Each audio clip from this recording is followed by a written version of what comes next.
Lógica e teologia, como que essas duas coisas se conversam.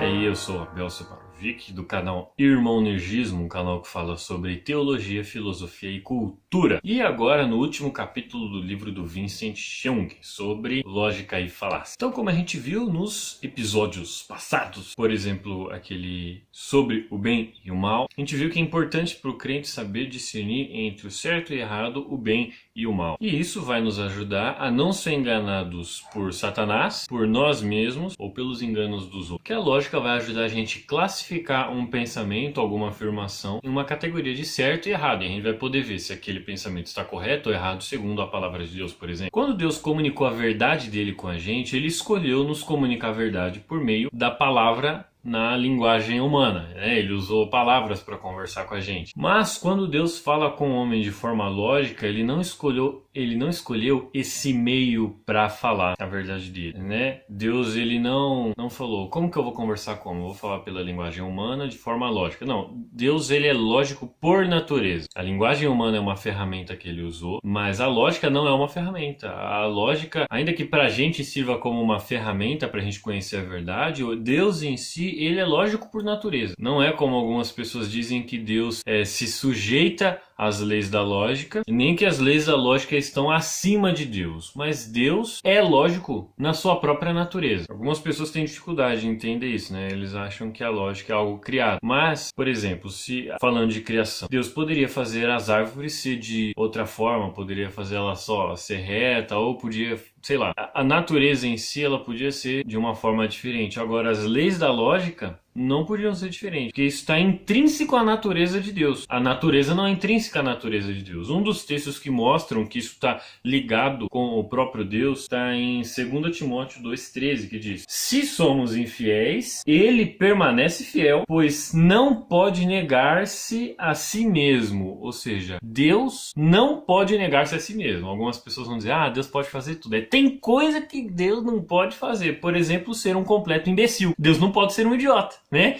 Deus não pode falar uma coisa e depois, eu mudei de ideia, agora eu vou falar outra. Ele não vai se contradizer. Deus é sempre lógico e perfeitamente lógico. A lógica em si mesma, ela sequer pode ser contradita, porque qual argumento você vai usar para contradizer a lógica? Talvez você use um argumento lógico para contradizer a lógica. Se você fala que a lógica é falsa por causa desse argumento lógico, você está pressupondo a lógica como correta para você invalidá-la. Mas se ela é inválida, você não deveria estar usando a lógica para argumentar. Então, se você não argumenta logicamente, de fato você não tem argumento nenhum. A lógica é meio que inegável, assim, tanto quanto Deus. Mas a lógica que Deus ensina na Bíblia não é silogismos, e a gente não vê Deus ensinando na Bíblia, usa a lógica. Não. Mas Deus ensina isso pra gente de uma forma orgânica, que a gente consiga entender facilmente. Como, por exemplo, o texto de Mateus 5,37. Lá no Sermão do Monte, Jesus diz assim: seja o seu sim, sim, e o seu não, não. E o que passar disso vem do maligno, é de procedência maligna. O que Jesus estava falando aqui é que as pessoas comumente... É porque assim, no Velho Testamento tinha uma lei que você poderia fazer um juramento. Só que aí, o que as pessoas faziam? O juramento dela tinha muito valor. Só que a palavra dela não tinha valor nenhum. Ela podia falar qualquer coisa, qualquer mentira, a qualquer momento. E ela podia mudar de ideia a qualquer momento. Mas quando ela jurasse, aí teria algum valor. O que Jesus está dizendo é não. Quando você falar que alguma coisa não precisa jurar para nada. Se você falou que isso falou que não é, não é. Isso parece só estar ligado à forma da gente conversar, que a gente tem que ser verdadeiro e franco nas coisas que a gente diz. Mas por detrás dos panos traz o conceito de que se você afirma algo e nega isso não está correto. Além de ser uma mentira, Jesus diz que isso vem do maligno. Então, se você quer seguir a Deus, você precisa falar a verdade e ter coerência. O seu sim precisa ser sim e o seu não precisa ser não. Se isso não for algo claro para você, se não conseguiu ver ainda a lógica, né, nessa questão, talvez um texto onde Paulo usa de fato a lógica para chegar a uma conclusão teológica vá te ajudar. Paulo está avaliando algo que os irmãos que moravam em Corinto diziam a respeito da ressurreição. Esse texto está em 1 Coríntios 15, do 12 ao 19, e Paulo diz assim: ora, se está sendo pregado que Cristo ressuscitou dentre os mortos, como alguns de vocês estão dizendo que não existe ressurreição dos mortos? Se não há ressurreição dos mortos, nem Cristo ressuscitou. E se Cristo não ressuscitou, é inútil a nossa pregação, como também é inútil a fé que vocês têm. Olha só o que Paulo está falando. Nós dizemos que Cristo ressuscitou, e vocês dizem o contrário. Nós dizemos o sim, ressuscitou, e vocês dizem o não, não há ressurreição. O que Paulo faz? Pega esses dois argumentos, coloca em confronto, e vai tirando conclusões a partir disso. Ele usa a lógica para chegar em conclusões. Uma das primeiras conclusões que ele chega é: se não há ressurreição, Cristo não ressuscitou. E se Cristo não ressuscitou, é inútil a nossa pregação, porque a gente diz que ele ressuscitou, mas de fato, se os mortos não ressuscitam, ele não ressuscitou, e a gente está pregando mentira. E é isso que ele fala mais para frente. Mais do que isso, seremos considerados falsas testemunhas de Deus,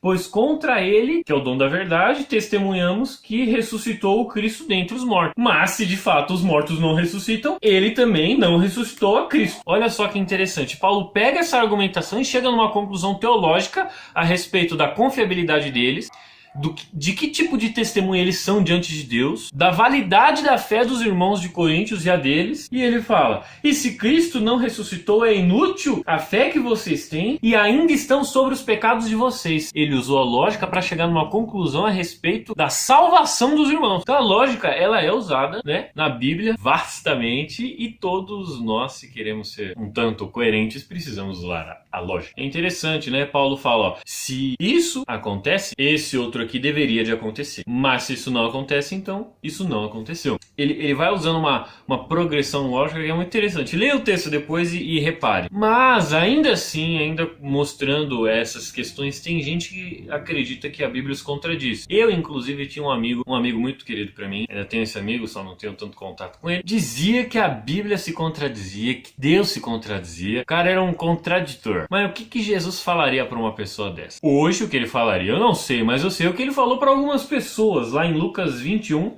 do 14 ao 15. Mas convençam-se de uma vez de que não devem preocupar-se com o que deverão dizer para se defender, pois eu lhes darei palavras e sabedoria a que nenhum dos seus adversários será capaz de resistir ou contradizer. Ou seja, as palavras que Deus dá para os seus servos, a palavra de Deus, não poderá ser contradita.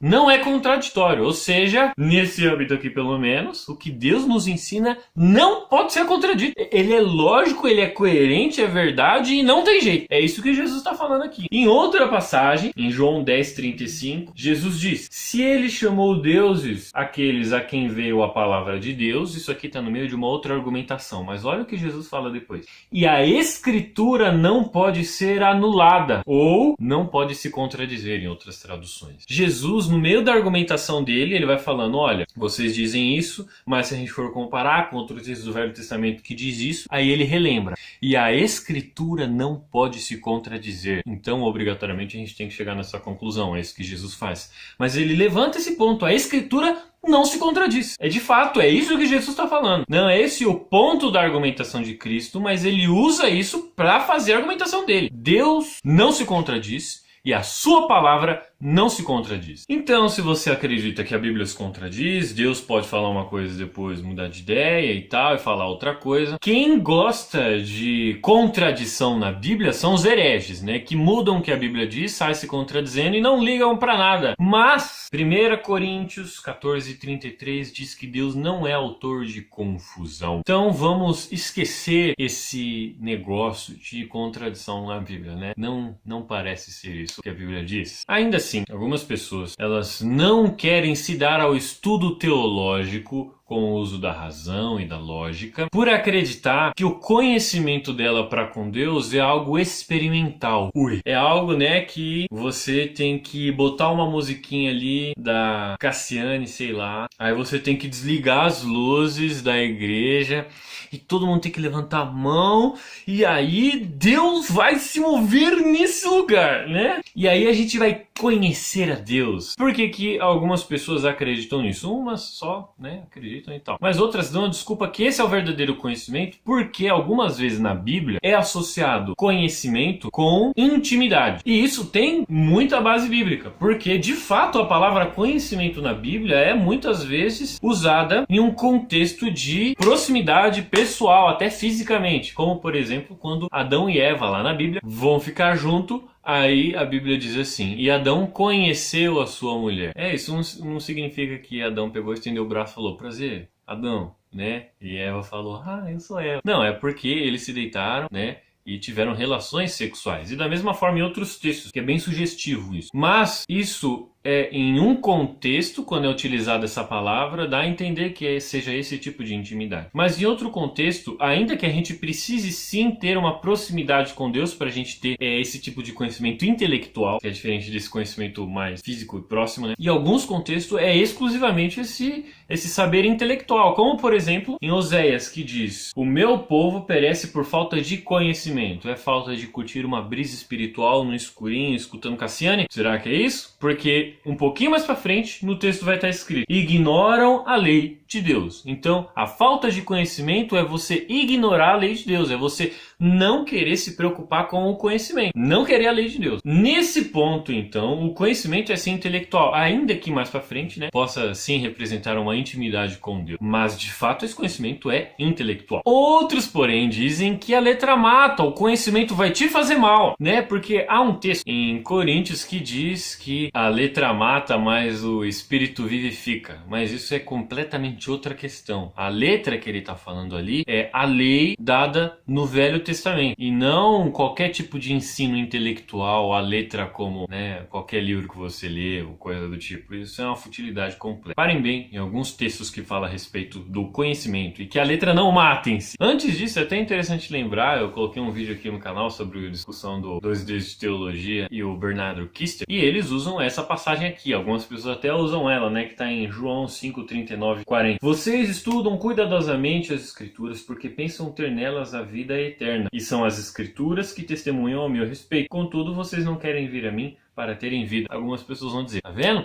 Vocês estudam tantas escrituras que aí vocês acabam sendo uns cretinos e desobedecem a Deus. O estudo, então, está ligado à desobediência. Mas Jesus não condena os judeus por estudarem a escritura, e sim por não irem a ele. O problema em si não é o estudo intelectual, mas a desobediência para com o conhecimento que você adquiriu. Como lá em Oséias, que eles ignoravam a lei de Deus. Aqui eles leem a Bíblia e ignoram esse conhecimento e acham que outra coisa está correta. Você lê a Bíblia que aponta para Cristo e não vai para Cristo para obter vida. É isso que está acontecendo aqui nesse texto. Então Paulo, em 2 Timóteo, do 14 ao 17, fala coisas interessantíssimas. Como, por exemplo, falando lá para Timóteo, né? Permaneça nas coisas nas quais você aprendeu e não sei quanto, mas ali na frente. Porque desde criança você conhece as sagradas letras. Olha só, essas letras aí vão te matar, porque a letra mata, que são capazes de torná-lo sábio para a salvação mediante a fé em Jesus Cristo. Então a letra não mata, a letra vai te levar à salvação, né? Olha que interessante. Mas as sagradas letras aqui é em outro significado do que foi dado lá em Coríntios. Mas vamos continuar lendo aqui. Toda a escritura é inspirada por Deus e útil para o ensino, para a repreensão, para a correção e para a instrução na justiça, para que o homem de Deus seja apto e plenamente preparado para toda boa obra.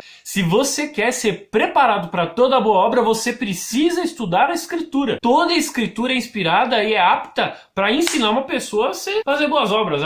Tudo isso aí. O estudo da escritura é bom.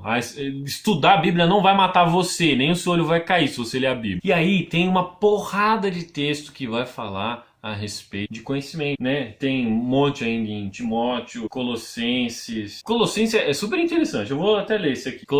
Filipenses 1, do 9 ao 10, olha só. Essa é a minha oração, ou seja, o pedido de Paulo para os irmãos que moram em Filipos. Ele ora assim para Deus: ó Deus, faça alguma coisa com esses irmãos. Que o amor de vocês aumente cada vez mais em conhecimento, em toda percepção, para discernirem o que é melhor, a fim de serem puros e irrepreensíveis até o dia de Cristo. Se o conhecimento fosse tão ruim assim, por que Paulo ia orar para que os irmãos tivessem o seu conhecimento aumentado? Né? Se isso fosse tão ruim, Paulo não ia orar desse jeito, mas ele ora porque o conhecimento é bom. E exatamente isso que a gente falou sobre o uso da lógica, de discernir o bem e o mal, é isso que Paulo fala que vai acontecer aqui. Nós vamos crescer no conhecimento para discernirem o que é melhor. E o que vai crescer? É o próprio amor que cresce em conhecimento. Então, o seu conhecimento não vai te deixar frio, como algumas pessoas dizem. Nossa, você lê tanto a Bíblia que agora você é uma pedra. Você perdeu o espírito. Aqui, Paulo diz que o amor cresce em conhecimento. Então, se o seu conhecimento não está te levando à piedade, há algo errado com você ou com o seu conhecimento. Porque o verdadeiro conhecimento te leva mais próximo de Deus e faz com que o seu amor cresça. Fora isso, tem tanta passagem que fala sobre conhecimento, eu posso deixar aqui uma